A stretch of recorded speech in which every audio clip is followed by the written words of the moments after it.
All right, so if you have a highlighter with you, and if you don't, that's fine. I just always like to highlight the conditions, that's what we call them, that need to have occurred. So for intermediate value theorem, and that's abbreviated IVT, that's an accepted abbreviation for that theorem. That's like, everyone knows that, right? If a function is continuous. So if your function is not continuous, the theorem goes out the window. You don't get to use the theorem at all. If a function is differentiable, it is also continuous. So what they do on the AP exam is they tell you blah, blah, blah is a differentiable function. And in your answer, you have to write, since the function is differentiable, it is also continuous. That's a common thing you have to write. Since the function is differentiable, it is always also continuous because your function has to be continuous. So if your function is continuous, closed interval a to b, c is any number between, because that's what intermediate means, these two outputs, inclusive of the endpoints, then there must be at least one value x on a to b such that f of x equals c. Everyone get that? All right, we're going to draw a picture because without a picture, that's just a bunch of gobbledygook. All right, so go ahead and draw yourself. I would just draw like a little hill. And we're going to have this interval a to b. Just draw something that's continuous. It doesn't matter. As long as there's no holes or breaks or asymptotes, like just don't get fancy with it. Just draw a little swoopy thing. So here's A. That means that the output is f of A. And then here's B. Where that hits the graph, that means that that output is f of b. Is everybody still with me? I realize that's a bunch of symbols, but you just have a, f of a, b, f of b, input, output. So here's what the theorem is saying. If c is any number between these two, so if you've got c in between here, kind of tried to highlight my c, that means that there has to be this x value. This must exist. So in layman's terms, if there's an output, there has to have been an input that gave it to you. It has to have come from somewhere. As long as there's no holes or breaks or gaps, as long as you can trace it without lifting your pencil off the paper, that has to exist. So, you know, in a more like colloquial way of saying it, if there is an output, then there is an input. It has to have come from somewhere. All of these theorems are very intuitive, but they're wordy and it ends up confusing everybody. So like you got to get used to the symbols and the words of it. But what this theorem is used a lot for is roots, like those zeros we were just looking at. What they do a lot is if you have a positive value and a negative value, and the function is continuous, then what has to be in between? A positive and a negative. Yeah, 0. If there's no gaps and you have a positive and a negative, you're coming with me on that. I know Christmas is coming and we're all tired, but positive, negative, if it's continuous, 0's got to be in between. So that's how they use it a lot. All right. Extreme value theorem is abbreviated EVT. That's a known abbreviation for that. We're going to highlight the condition. If a function is continuous. So again, if the function's not continuous, the theorem goes bye-bye. If it's not continuous, you don't get the theorem at all. Continuous on a closed interval a to b, then the function has a maximum value and a minimum value. They exist.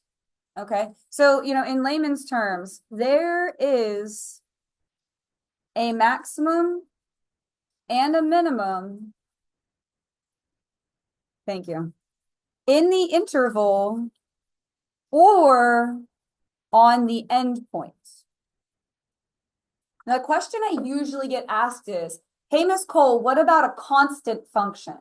That's continuous. Does that have a maximum and minimum? It actually does. They're just very boring. Say you have a horizontal line at, give me a number, 2. What's the maximum? 2. And what's the minimum? 2. The theorem doesn't say they're interesting. It just says that they exist. Okay, so if your function is continuous, you have a maximum and you have a minimum. Cool. All right. Mean value theorem is abbreviated MVT. That's just the known abbreviation for that. Now, there are two things we're going to highlight because there's two conditions. If a function is continuous and differentiable, so you can't have any sharp edges or cusps, corners, things like that. Vertical tangent lines was the other thing. So your function has to be continuous. It says continuous on the closed interval and differentiable on the open interval. You can be continuous at an endpoint, but not differentiable. It's like a really subtle difference. You don't need to worry a ton about that though. But anyway, continuous and differentiable. Then there has to be at least one value in A to B, not on the endpoint. Maybe let's make a note of that. Not an endpoint. Do you see how they're parentheses, not brackets? So if you get an answer that's an endpoint, you throw it out. Okay, such that this whole thing, you actually know what all of that means. I'm going to pull it out of you. All right, what does this mean? Derivative, which is instantaneous rate of change. Instantaneous rate of change, derivative. What does all of that mean? What does all of that mean? Slope, good job, which is average rate of change. So what it's saying is there has to be at least one point in the interval where your instantaneous rate of change equals your average rate of change. Now stand up to get all of everybody's attention. The example I always use is this. You go on a road trip, you average, give me a speed of 65. 65. You average 65. Does that mean you went 65 the entire time? No, you went faster and slower. It averaged out to 65.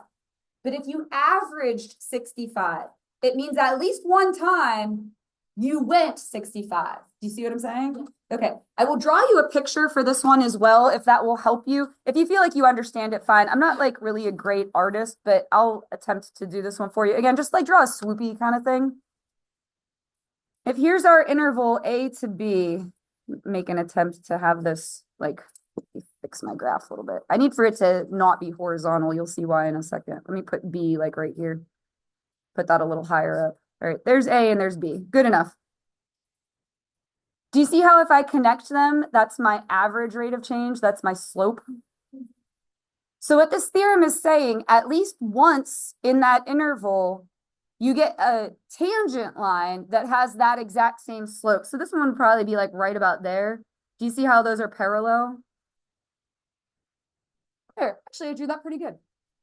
So your average rate of change equals your instantaneous rate of change. It's derivative equals slope is what you're doing there.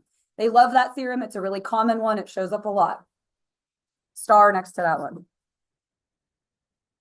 Rolle's theorem doesn't have an abbreviation. Oh, this is named after Rolle. I named Rolle, named it after himself. Rolle's theorem is mean value theorem. It's just a specific version of it. So it's a special case, but it's just mean value theorem. It says if a function is, we're going to highlight here, what has to be true? Continuous and differentiable. And there's one more thing. F of A equals F of B. That means you start and end at the same place. It says there has to be at least one value X where you have a horizontal tangent. I'll draw you a picture. It is your mean value theorem, except specifically for a horizontal line. So it would be like this. So do you see how that's the exact same picture I drew here, just specifically for a horizontal? That's all Rolle's theorem is. If you start and end at the same place, you get this horizontal slope. And so mean value theorem tells you you've got to have that horizontal tangent line somewhere in there. What do we call this point? We were actually talking about it in the little connections warm-up. What did you say? Critical point. That's your critical point. And you get it by setting your derivative equal to what? 0.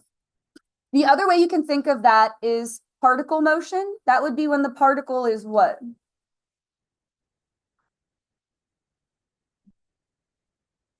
At rest, not moving.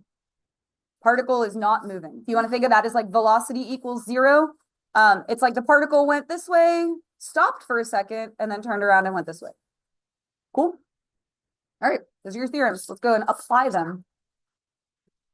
Number 1, Find the value of x guaranteed by Rolle's theorem for this function on this interval. The first thing you check are the conditions. If you don't have the conditions, you don't do the problem. All right. So for Rolle here, continuous. This is squared. That means it's a parabola. Are parabolas continuous? Yes. Continuous, check. Are parabolas differentiable? You don't have any sharp edges or anything? Yep. We're good.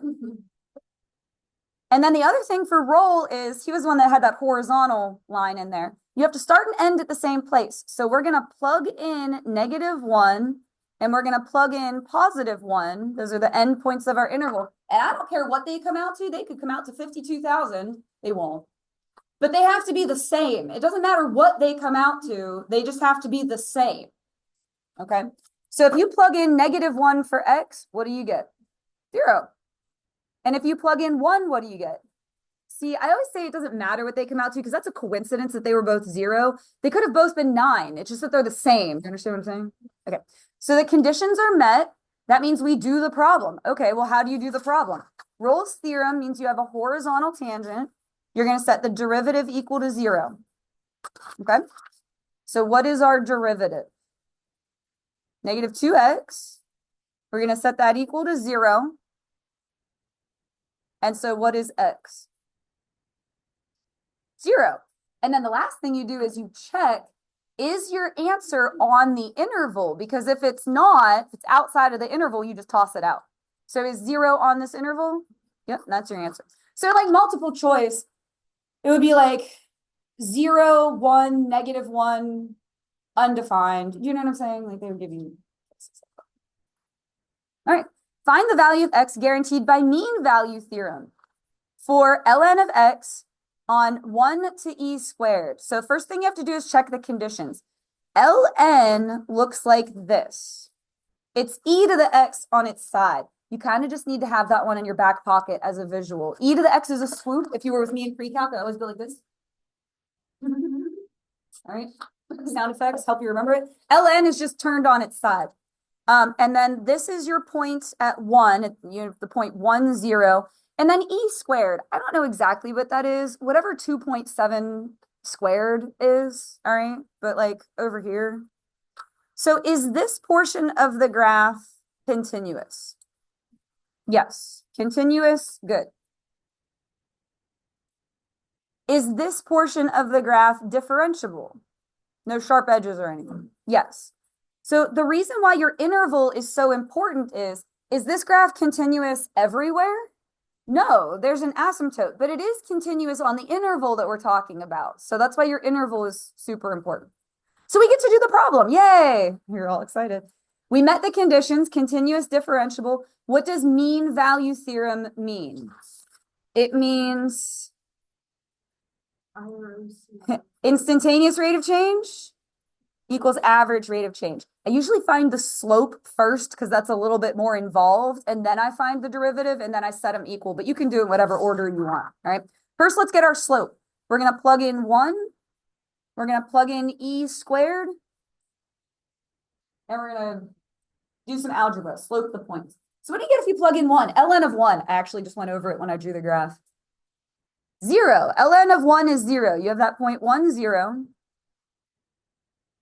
Oh, if you were with me for pre-calc, do you remember playing Quizlet when we got to the logarithms? We did a ton of Quizlet. I just kind of like drilled it in you. All right, if you plug in e squared, ln e squared. Well, ln and e cancel, so you just get 2. And then so what would your slope look like if you slope these 2 points? 2 minus 0, good, over. And there's not really a whole lot you can do with that, so I would just leave it. Okay. Now we're going to set that equal to the derivative. So what is your derivative of ln? Yeah, 1 over x. And then we're going to do some algebra. Did I lose you? What's the matter? Okay. So when you have a fraction equal to a fraction, you would cross multiply. So if you cross this way, what are you going to get? 2x, good, equals, if you cross this way, e squared minus 1, good. And what would be your only other step to get x? Yeah, divide by 2. Now, I don't know exactly what that is, but to check if it's in the interval, I need it to be between 1 and e squared. Right now it's going to be bigger than 1. Is it going to be smaller than e squared? Well, it would have to be, because you take e squared, subtract something, and then divide it in half. Like, it's going to have to fall in that interval. Do you get what I'm saying? So you always want to check that it's in there. You all right? Oh, I'm sorry. All right, number 3. Show that there is a value c on this interval such that f of c equals 10. It doesn't say which theorem. So which one is it? We have to figure it out. Yeah, you have to figure it out. Which theorem is it that we're going to use? And yeah, I just taught it to you. Feel free to flip your paper back over. That's like, I don't expect that you memorized it all yet. It is. We need to show that 10 is in between the other two outputs. And the function needs to be what? Continuous. Now this is a cubic. It's going to go like this and wiggle. So is that continuous? Yes, we're good. Okay. So the first thing that you're going to do is plug in 0 and plug in 3. Where on earth did I get those numbers from? They're the endpoints. And the way this usually is on the AP exam is you get a point for plugging those in and then a point for writing your answer. So even if you lose your mind, if you even plug those in, you get a point. All right. So if you plug in 0, you get 0. And if you plug in 3, let's see, 3 cubed, 27 minus 9 plus 3. So does that 21? So the $1 million question is 10 in between those. Okay. Here's how you write the sentence. And you did this last year. Since f of x is continuous on 0 to 3, you have to mention continuous. And I'll take an abbreviation. On your AP exam, I would probably write out the word continuous. I don't know if they'll take con. I will, though. Con and diff are fine for me. On your AP exam, write out the words continuous and differentiable because I'm not 100% sure about that. All right, since the function is continuous on this interval, and you have to mention in between. So since this is true and 10 is between, now they'll take that abbreviation. I've asked, I know that they'll take that one. 10 is between f of 0 and, oh, I ran into the hole in the paper. And f of 3. Let me write a little bit smaller. So since all that is true, anyone that was with me last year, do you remember what I told you to do at that point? Since all this is true, then what did I tell you to do? Rewrite the problem. It's like in English class, when you write your whole essay and you get to the conclusion, you just rewrite the prompt basically in your own words. That's what you're doing, except you don't even need to paraphrase. This says, show that there is a blah, blah, blah, blah, blah. So since all this is true, there is, I'm literally going to copy it. There is a value C on 0 to 3 such that, and then you can sound really smart because you said such that f of c equals 10. And unfortunately, they want you to say one more thing. You have to mention which theorem we used, which I already asked you and you already told me, and you're allowed to abbreviate it. It's by IVT. So let me recap it because I know that's a lot. I know. And guess how much it's worth? But let me recap. You mentioned continuous. You say 10 is between the other two, outputs. You recopy the problem, which anyone can recopy a problem, and you say by IVT. I realize it's a longish sentence, but it's not like not that much. Okay. But anyway, I'm a messenger. I told you how to write it. That's how you write it. At least do this though. Did you do that? Okay.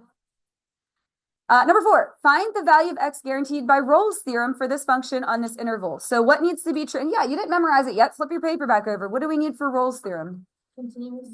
So this is cubed. Is a cubic continuous? Yep. Is it differentiable? Yep. No sharp edges. It's going to go like this. All right. Good. Bless you. So we're going to plug in 0. I was waiting for another one. We're going to plug in 3. And it does not matter what they come out to as long as they're the same. Okay. So if you plug in 0, you get 2. If you plug in 3, let me see, 27 minus 27 plus 2. Okay, that will be 2. So we're good. So now that all the conditions are met, how do you do the problem? Well, what does Rolle's theorem say you need to do? Remember, it's the horizontal one. Good. So what is our derivative? 3x squared. Oh, I wrote 9. That happens sometimes. Minus 6x equals 0. Now we're going to do some algebra. Take out 3x. Good. That would leave you with x minus 2. If you set 3x equal to 0, you just get 0. 0 divided by 3 is 0 is what happened there. And then this one gives you 2. We're going to lose this one, and our answer is just 2. How come? 0 is an endpoint. We don't use the endpoints for our answers. All right, last one. Mean value theorem. Function needs to be continuous and differentiable. This is a quadratic, so it's both. A U shape. Great, so we get to do the problem. What does that mean? Mean value theorem, it means your average rate of change, slope, equals your instantaneous rate of change, which is derivative. So let's get our slope. We're going to plug in 0. We're going to plug in 4. So if you plug in 0, what do you get? -3, 4. Let's see, 4 squared, 16. Double that, 32. Minus 3 is 29. Wait, did I do that right? Yeah, okay. And then you're going to do your slope. How would you set up your slope? 20 plus 3 over. Good. So what is that? 32 over 4, which is 8. And you're going to set that equal to the derivative. So what's the derivative of this thing? 4x. And so x is 2. Do we keep it or toss it out? Keep it, because 2 is on that interval. Sometimes you do get an answer that's not on the interval and you toss it out. And so then you end up with like a no solution kind of situation.